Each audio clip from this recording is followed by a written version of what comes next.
Thunder, welcome to our conclusion of a fantastic Black History Month. We've spent the month celebrating, we've spent the month focusing on how to unlearn stereotypes. Most importantly, we need to learn from lived experience, and we want to ensure that Blessed Trinity is a thriving, diverse community. Hi everyone, happy Black History Month. I'm so happy to be here talking with you today. My name is Aaron Perry, and I'm a BT alumni, class of 2017. And I'm excited to talk to you today about something that I did while I was in high school, which was creating the Social Justice League. And I know that it is a thriving body right now, doing a lot of amazing work at school. And I'm so happy to see this, because when I started it in grade 12, it really started as a very small group. I was just starting to do community work and kind of just starting out wanting to find ways to make a change in my community and help marginalized groups, like racialized folks like me, queer people, disabled folks actually feel represented and feel like they had a safe space where they could talk about things they were dealing with, celebrate their identities, have that kind of area where they could be safe to actually do these things at school, since sometimes there's a lot of different issues other students are facing that you might not really realize or you might not understand since you don't come from that identity. And this kind of helped to bridge that gap. And we started out very small. It was only a few people after school. It was me, OG Mr. Gambale out there, just starting the student group, doing things, little things here and there, like planning for Black History Month. I think that was one of the biggest things that I did while I was at school, doing PA announcements. And honestly, the things that the SJL now are doing is beyond my wildest dreams. For my original idea for the group was just to have that safe space and kind of have a platform where we could start doing things related to social justice and social activism that weren't happening at the school. And essentially, I was leaving in grade 12, and I was very afraid that the group might kind of fall through the cracks, since I was going to be graduating and there wasn't really someone to kind of take that on afterwards. So my biggest thing was just knowing that the group would be sustainable and would continue to serve as a resource and serve as a tool and a safe space for students like me who just wanted to have that area where they could share their thoughts and share their culture, share their identities without being judged, and to actually feel safe. And the biggest thing for me was just the sustainability of the group, and for it to actually continue doing these things and continue serving as a safe space for students and serving as a platform for them to include all of the social movements that they want to do and kind of get their feet on the ground and start any groundwork that they might want to do after school. So I'm super glad to hear that there's amazing work being done by the group on school. And I want to give it personally up to Cassandra, who is now going to talk to you about her ideas about SJL and the amazing work that she's been doing. When I was in grade 10, I was given the opportunity to revive our school's Social Justice League.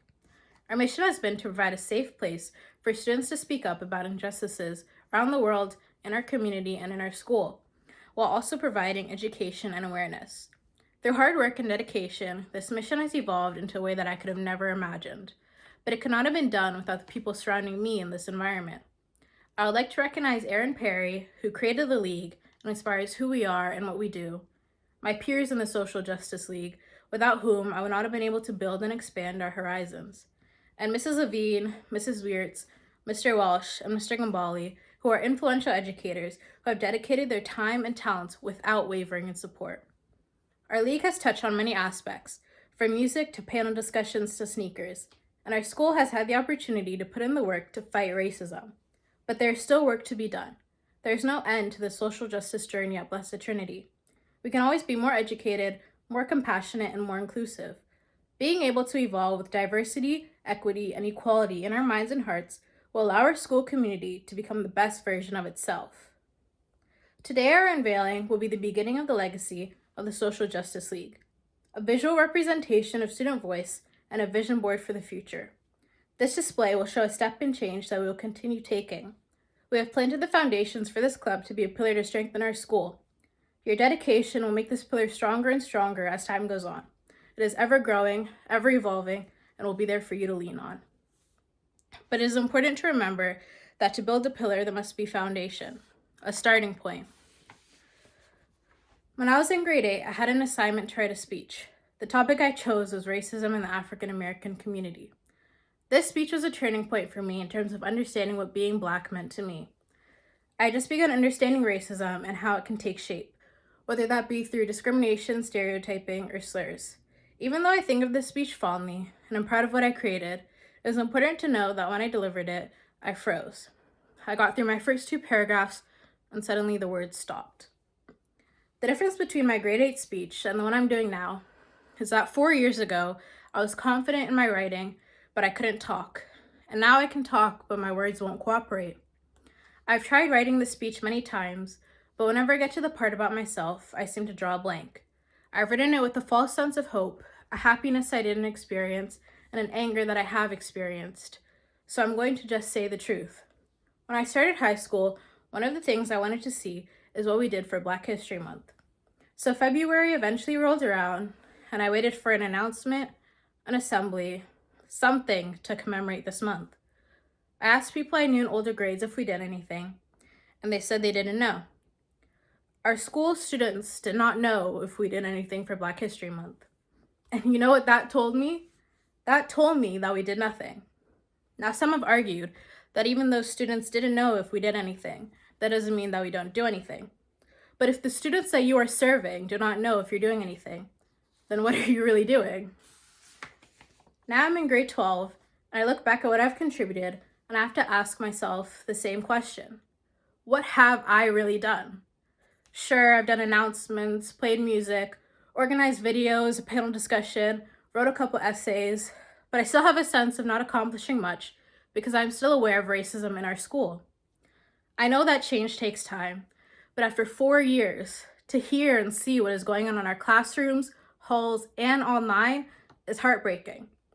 Whether that be slurs, so-called jokes, or insensitive teaching practices, they all have an impact, no matter how hard it seems to be denied.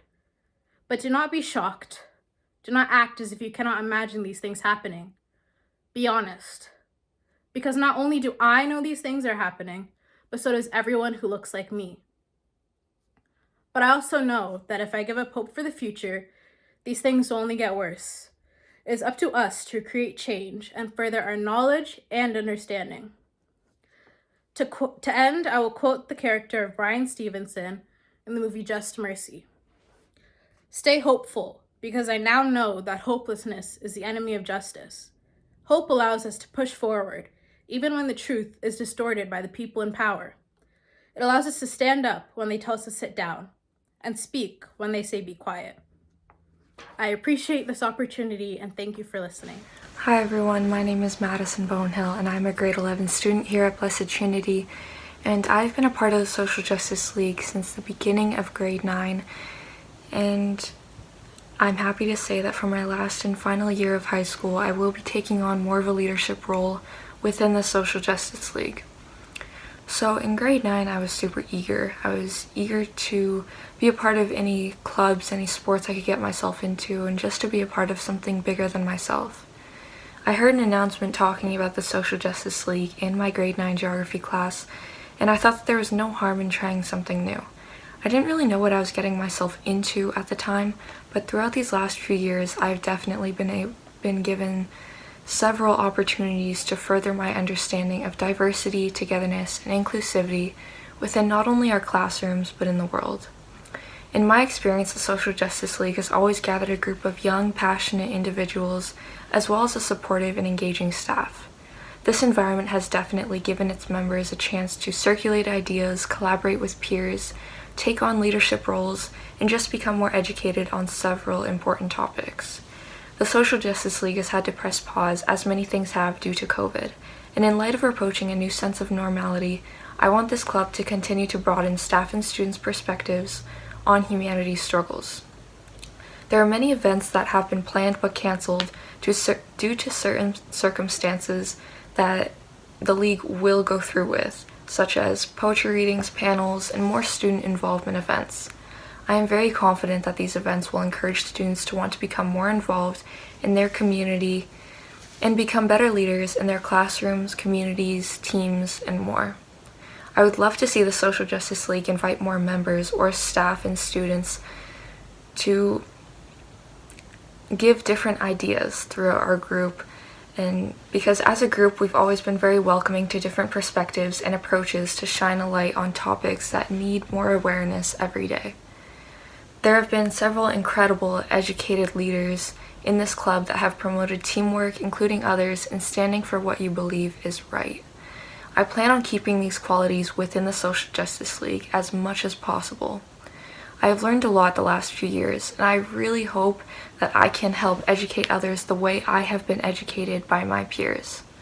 The future of this club is unclear, but knowing the staff and students that will continue to be with us, I can assure everyone that the Social Justice League will continue to do our very best to help educate others and promote a more inclusive and safe environment within our school community.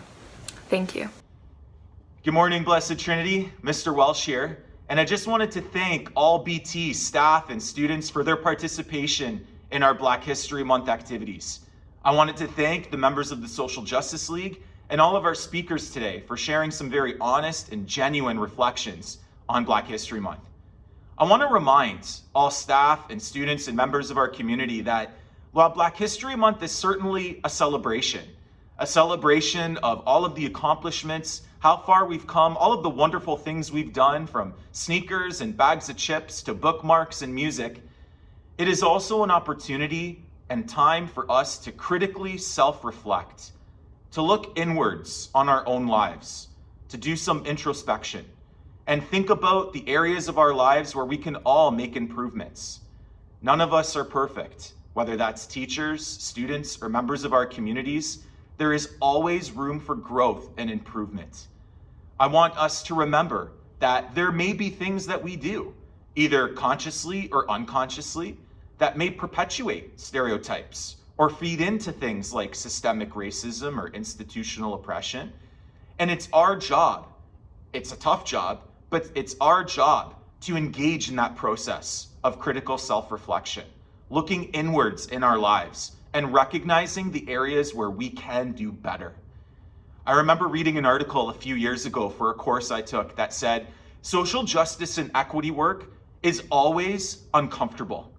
It should make you feel uncomfortable. If at any time today in any of the speeches you heard, you felt a little bit uncomfortable, maybe a little bit defensive, then we've done our job. Social justice work is tough work. And that's why I commend the Social Justice League, the bravery and the courage of these students to stand up and speak out, to share their unfiltered and honest reflections of their experiences. Allyship is so important. As teachers, as students, it's important for me as a white male teacher to stand up and say, I want to be an ally for equity-seeking groups. Allyship can be as easy as listening, as recognizing that there is truth in the experiences and stories that equity-seeking groups are sharing with us. BT, I challenge us all that as we move forward, it's February 2022, next year we will celebrate Black History Month again. I hope that we are all setting goals for improvement and that we all aim to do better and continually self-improve. Thanks.